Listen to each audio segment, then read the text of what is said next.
Hi, welcome to another episode by Immersive Sports Science. We've got Richard Simpson here today. He seems to be a bit more of a fixture. We're going to try something a bit different. We're going to try and do more of a podcast style interview. And what we will be discussing is the cricket ball tampering incident and the follow-up that came out from that, because the report has just been released. So if you don't quite know what that was all about, we're going to show a quick video what that is. To skip intro, go to this time point. Don't forget to subscribe to stay notified. Ding, ding. Done.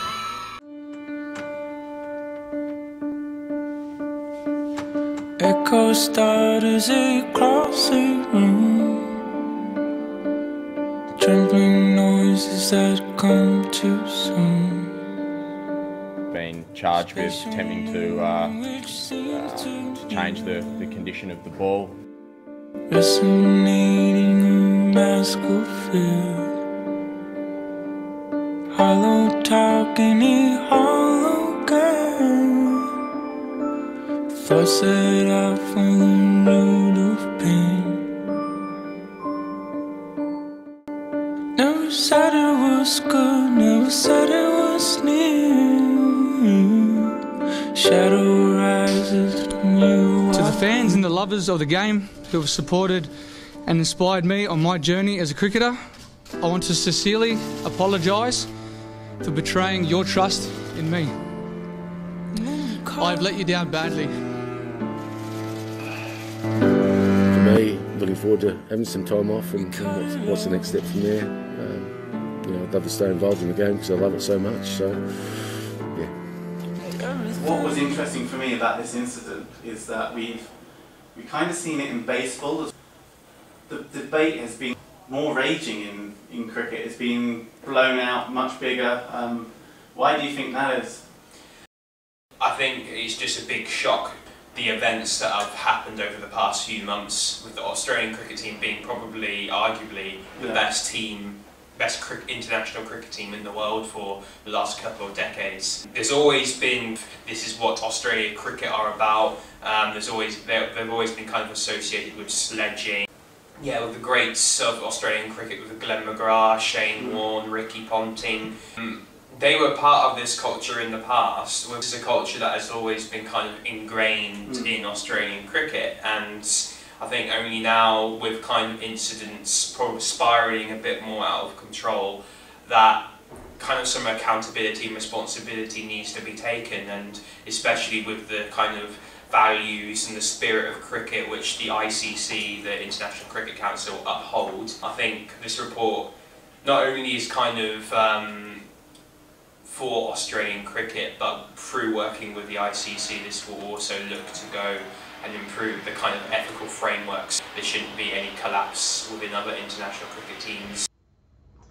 I kind of see where you're coming from, and they mentioned it here in the report, how cricket is seen as a sport that is honour and upholding this kind of classical Victorian English ideas. It's a very gentleman's game. I've been playing cricket for as long as I can remember, and the values and ethos that I'm playing village cricket and club cricket is very different to that of football and rugby. So me being a bowler, if I bowl a bad ball, and if I did that, I would apologise straight away to the batsman because it's an illegal delivery, and it's just kind of things like that. For example, you don't see footballers apologising necessarily for a bad tackle. You'd see some things like when a batsman scores 100, the opposition team fielding would usually clap him. At international cricket, you still see these values to an extent, but obviously because the competitive nature of it is not as well rehearsed, I guess.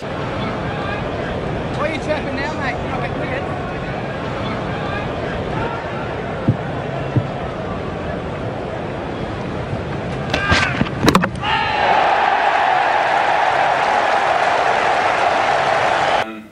So this is a key one, and with our differing experiences in cricket, I'd like to see what your opinion is on quite a lot of these findings. So the first one, players were frequently pushed to play the mongrel, often against their nature. So by playing the mongrel, just to highlight, it'd be a lot of abusive sledging, saying like, you know, just really not nice things, saying things about people's family members or wives and sisters, and just really horrible mongrel-like behaviour. I'm picking up the paper and there's a big double-page interview with Daryl Cullinan about how he's been to see a psychiatrist. He's been playing the man and not the ball, and I'm picking this up and I'm thinking, come on. Now, I'm sure you could come up with something, Michael, about that. So I was just looking around the ground and he was facing up and asking for centre and looking at the umpire, and I just said, what colour was the couch? Were they hourly sessions, half hour, just pay by the hour? And then I walked back and the crowd was into it, and I ended up getting him out stumped, so that was pretty good too. But that was true. But the key phrase there, often against their nature, so it kind of incites that people were kind of acting in a way that's not comfortable with them, but it must have been incited by several members of the group, by whether it's the coaching staff, whether it's the culture is there. You have to be, if you're wearing a baggy green cap, you have to adapt this kind of intimidatory nature. And obviously the senior players, I think, in the team have to take responsible for that. It's also a big game when you bowl. Very quiet now, isn't he? She can't understand us. She can't understand us.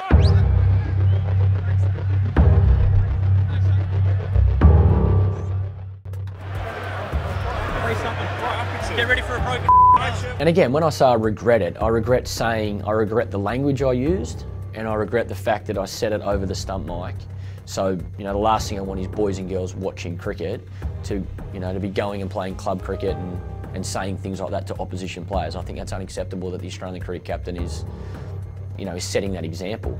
I don't regret standing up for George Bailey one bit. I don't regret being extremely honest with James Anderson and telling him what Mitchell Johnson's plan was. I don't regret that. I just regret how everybody heard it and the language I used. It's just playing the mongrel is quite a phrase as well. Sledging, I think when I was younger, was like every team did it. But it's the Aussies were the best at it. They were always the best at it. It's interesting about sledging actually, because in other sports we would call it as trash talking. So talking, that's probably what the Americans would call it, trash talking. But in cricket we've got a definition, if you like, between the two that doesn't really exist even in academia, believe it or not, even in sports ethic academics. You're not allowed to trash talk the opponent, but you're allowed to sledge them. You're allowed to use banter in order to break their resolve. And what we mean by sledging, it's like a sledgehammer hitting on concrete. You're trying to break the resolve, hence the term, so to speak. But it's quite a weird one, how cricket has got this unofficial definition almost, that kind of contrasts against the general, everyone else's definition, so to speak. And I think what's been quite specific in this report, they've said about abusive sledging, so they're not condoning sledging as a whole, because I think, and I agree with this to an extent, he'll kind of give him a smile or kind of thing. That's almost sledging in a way, you're getting inside the hedge, it's psychological and it's part of the game. I think one of the best sledges, it was very comical, you've probably seen it before. England were playing the West Indies, Flintoff was fielding at slip next to the wicketkeeper.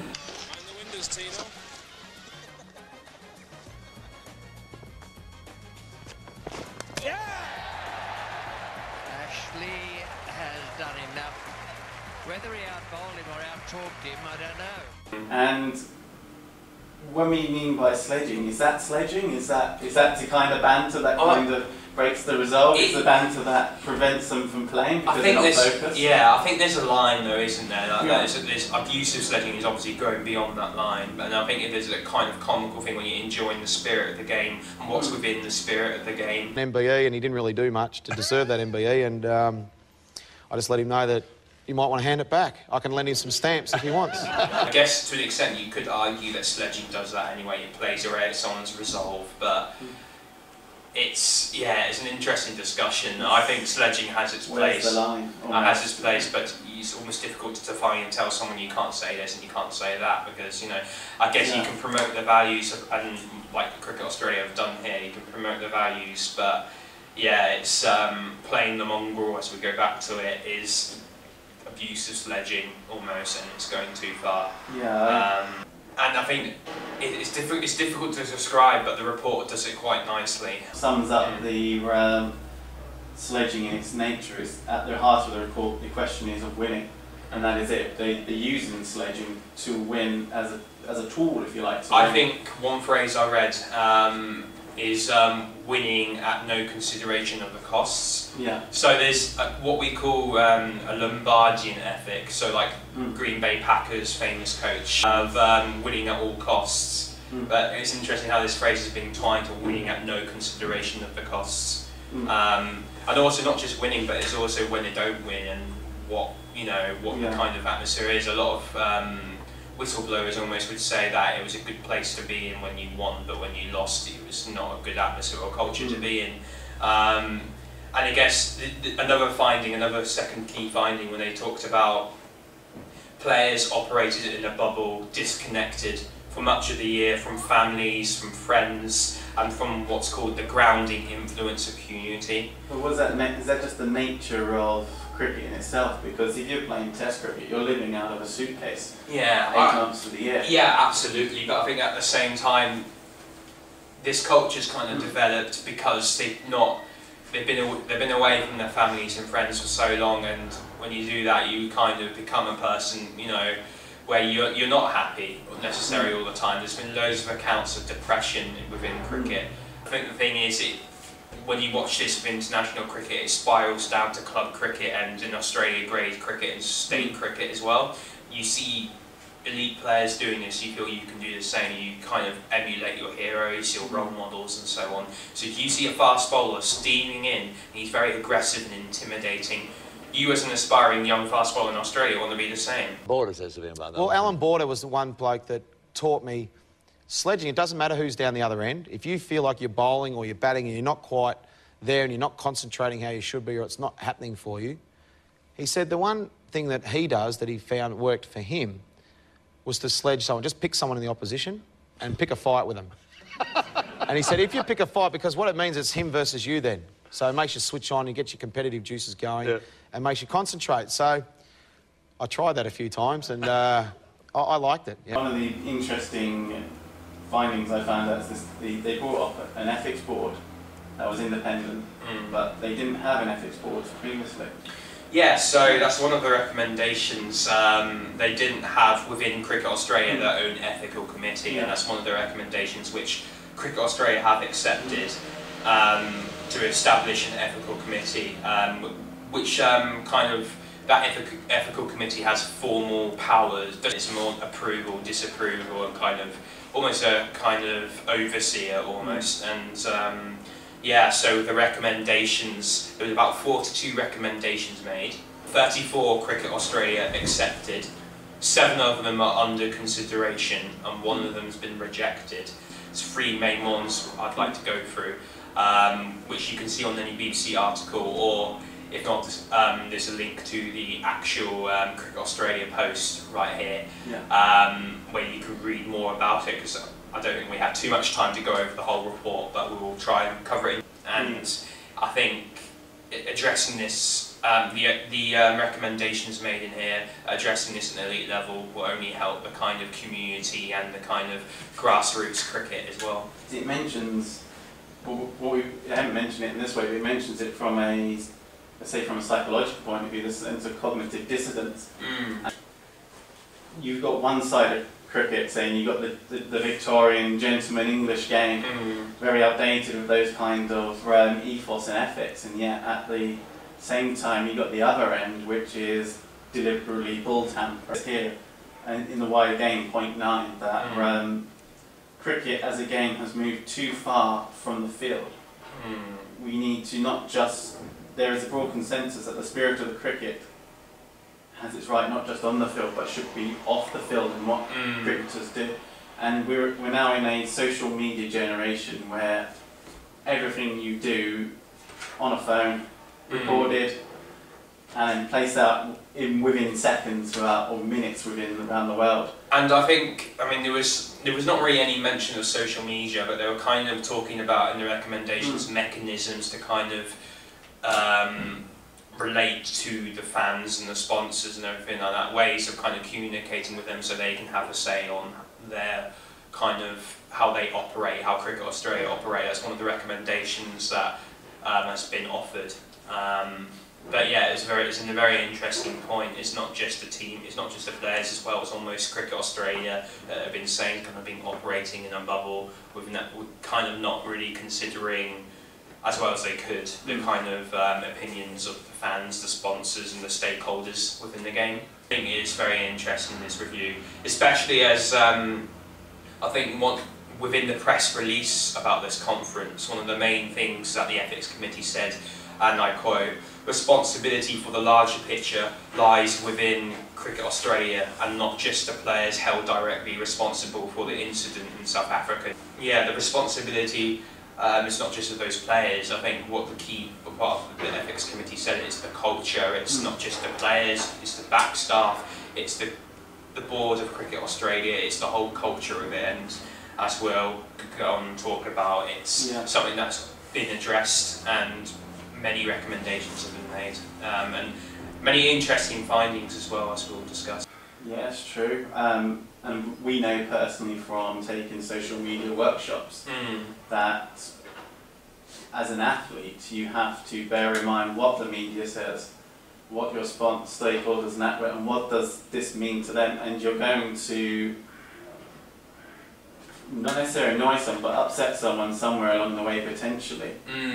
It's just, well, this is what I took from it, it is damage limitation in certain respects. Yeah, I mean, for me, I think they're usually quite professional on social media, the Australians, so I think they have got a form of social media training, as most international committees will have, but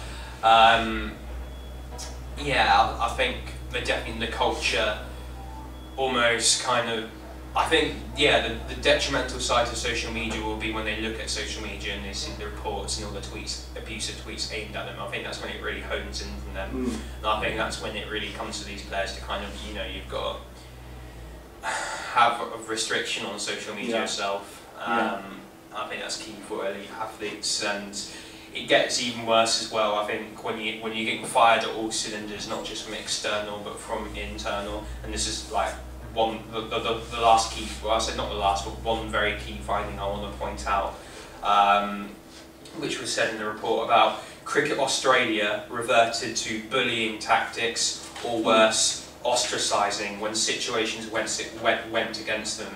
And this is what one insider said. So it's like goes back to the kind of winning at all costs sort of thing. When it didn't win, it was kind of the end of the world, and bullying tactics internally would kind of maybe affect how they kind of, the culture of how they kind of respond to people externally as well.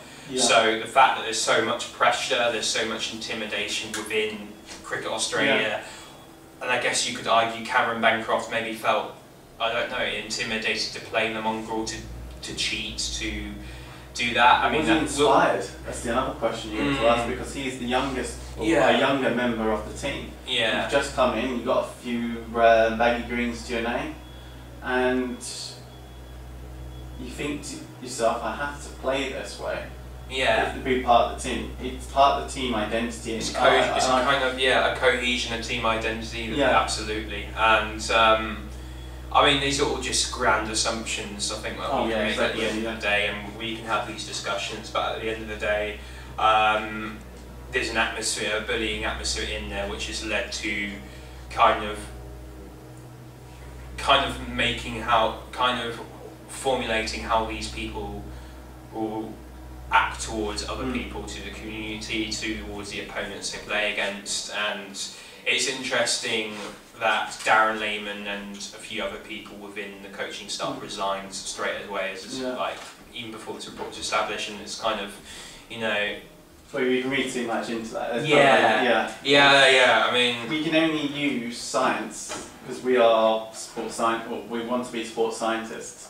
We can only use the science to inform our opinion, and we know that the science dictates you have developing an identity can be powerful in building team cohesion. Yeah. We know that a bullying atmosphere is not necessarily one that is brilliant for mastery of performance, but in sport, for some reason, an external reward is highly powering for those athletes in particular, mainly for individual athletes rather than team athletes. But using that knowledge, we can kind of get a glimpse of the way Cricket Australia were thinking.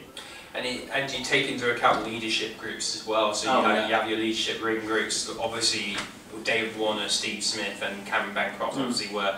It's implied that they were a group that kind of orchestrated the whole saga. And as research says, talks about facilitative leadership, of kind of obviously no intimidation, but you're kind of empowering people to kind of to perform, to be morally courageous, and to act within the best interest of themselves and of Cricket Australia.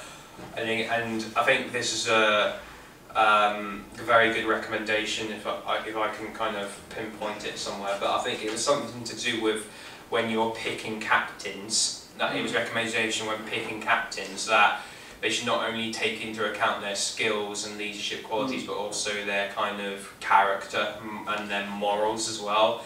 And another interesting one as well from choosing the vice captain. The vice captain should not be seen as a rival. He should almost be seen as someone who's loyal to the captain, who can be supportive, rather than a vice captain who's kind of the next in the pecking order. I thought that was a really interesting one. I thought that was quite interesting reading that, but then they should also almost act in an independent way to the actual. I thought that was really. It was accepted as well, so I've got ticks all up and down what was accepted. So this was accepted as well, and it's interesting talking about. They said players who are up and coming, who have leadership aspirations, should undertake leadership training. And they do this already, but specifically the leadership training should take into account learning and promoting moral courage. So it is very interesting as well how this is kind of moulded and kind of encouraged the way how leaders are kind of created and encouraged. Yeah, it's for cricket, it's one of those interesting sports where the captain has so much authority. Responsibility tactically over the team. You don't see in other sports. For instance, in hockey, in field hockey, the captain is almost seen as unimportant. Almost, they hand it out to the youngest players to give them a sense of responsibility. And it's interesting. In cricket, it's different. You can have young captains. Root's a fine example, but it's the qualities you possess. And I think that feeds into Cricket Australia when they take into account the incidents that have happened in choosing a leader and everything, and there's a lot more accountability that's been kind of recommended in a lot of these things, or a lot of kind of putting things in place, like we talk about an ethical committee that to approve or disapprove. Alongside an ethical committee, there's like a cricket council to be established, so when like strategic things foundations get put in place, or new kind of propositions are offered, when they need to go under an ethical evaluation before they're passed. So I thought that was really interesting, and there's also, to kind of link to the kind of grounding influence of community, the ethics committee have really gone on about the links between states and territory associations to kind of get engaged with the whole ethical framework, and that they could have a say on whether they agree or disagree, just to kind of have more of a say. And it's not just like the states as well, but like the players are getting involved as well. I'm not sure what you saw, but as a result of this, the Players Pact has been formulated.